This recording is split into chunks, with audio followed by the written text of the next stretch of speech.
Assalamualaikum warahmatullahi wabarakatuh. Kami dari kelompok 3 yang beranggotakan Nova Ananda Fitriani, Rosi Setiawan, Adita Madarumaya Dewajati, dan Salsabila Nadia Zahra akan membahas tentang nasik dan mansuk. Pengertian nasik dan mansuk. Kata nasik dan mansuk merupakan bentuk perubahan dari kata nasak. Masdar dari kata kerja nasaka. Kata nasak sendiri mempunyai banyak makna. 1. Menggantikan atau al-tabdil. 2. Pengalian atau al-tahwil. 3. Mengutip atau memindahkan an-nakhl. Syarat nasab. Dalam nasab terdapat syarat-syarat yang harus diketahui, yaitu 1. Hukum yang mansuk adalah hukum syara. 2. Dalil penghapusan hukum tersebut adalah kitab. 3. Kitab yang dihapus atau yang diangkat hukumnya tidak terikat atau dibatasi dengan waktu tertentu. Yang selanjutnya ada jenis-jenis nasak. Jenis-jenis nasak dibagi menjadi 4 poin.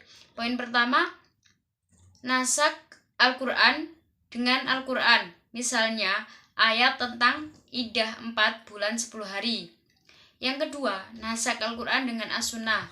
Itu dibagi menjadi 2 poin. Poin pertama, nasak Al-Quran dengan hadis ahad. Akan tetapi jumhur al-ulama sepakat bahwa ini tidak berlaku karena Quran adalah mutawatir mana Khalil Al-Qotani, Muhabbits fi Ulum Al-Quran, diterjemahkan mutakir. Yang kedua, nasak Al-Quran dengan hadis mutawatir. Nasak semacam ini diperbolehkan oleh Malik, Abu Hanifah, dan Ahmad. Yang ketiga, nasak Al-Quran dengan Al-Quran. Ini diperbolehkan oleh jumhur sebagaimana nasak menghadap ke Bani Al-Maqdis yang ditetapkan dengan As-Sunnah dan di dalam Al-Quran tidak terdapat dalil yang menunjukkannya. Yang keempat, nasak sunnah dengan sunnah.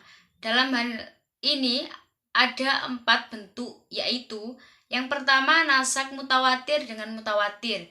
Yang kedua, nasak ahad dengan ahad. Yang ketiga, nasak ahad dengan mutawatir. Yang keempat, nasak mutawatir dengan ahad. Yang selanjutnya ada macam-macam nasak dalam Al-Quran. Menurut Al-Zarkashi, ada 3 macam nasak, khususnya dari segi tilawah atau bacaan dan hukumnya. Yang pertama, nasak dari segi bacaan dan hukumnya sekaligus. Yang kedua, nasak hukum tanpa menasak bacaannya. Yang ketiga, menasak bacaan ayat tanpa menasak hukumnya. Yang keempat, nasak dengan pengganti dan tanpa pengganti. 5. Nasak tanpa pengganti. 6. Nasak dengan pengganti yang seimbang. 7. Nasak dengan pengganti yang lebih berat. 8. Nasak dengan pengganti yang lebih ringan. Selanjutnya, hal-hal yang mengalami nasak.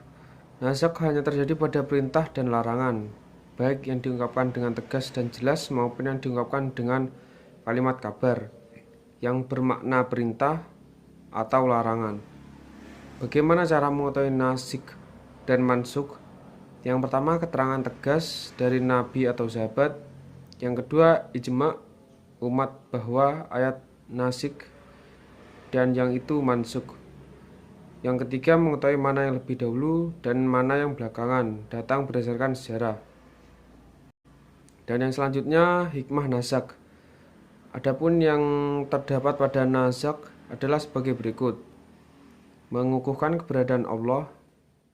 Yang kedua, dengan nasak dan mansuk ini diharapkan pula kita mempunyai prediksi pengertian bahwa Allah itu memang adalah zat yang maha bijak, maha kasih, maha sayang. Yang ketiga, memelihara kemaslahatan hamba. Yang keempat, perkembangan tasri menuju tingkat sempurna sesuai dengan perkembangan dakwah dan kondisi umat Islam. Yang selanjutnya, cobaan dan ujian bagi seorang mu'alaf untuk mengikuti atau tidak. Yang terakhir, menghendaki kebaikan dan kemudian bagi umat. Dan yang terakhir adalah kesimpulan. Presentasi ini untuk membahas pengertian tentang nasak dan mansuk, karena ternyata banyak pengertian yang ada di dalamnya.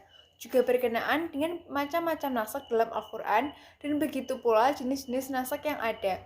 Banyak hikmah yang dapat dipetik setelah mempelajari nasak dan mansuk. Setelah mengetahui lebih dalam lagi, iman kita akan semakin kuat.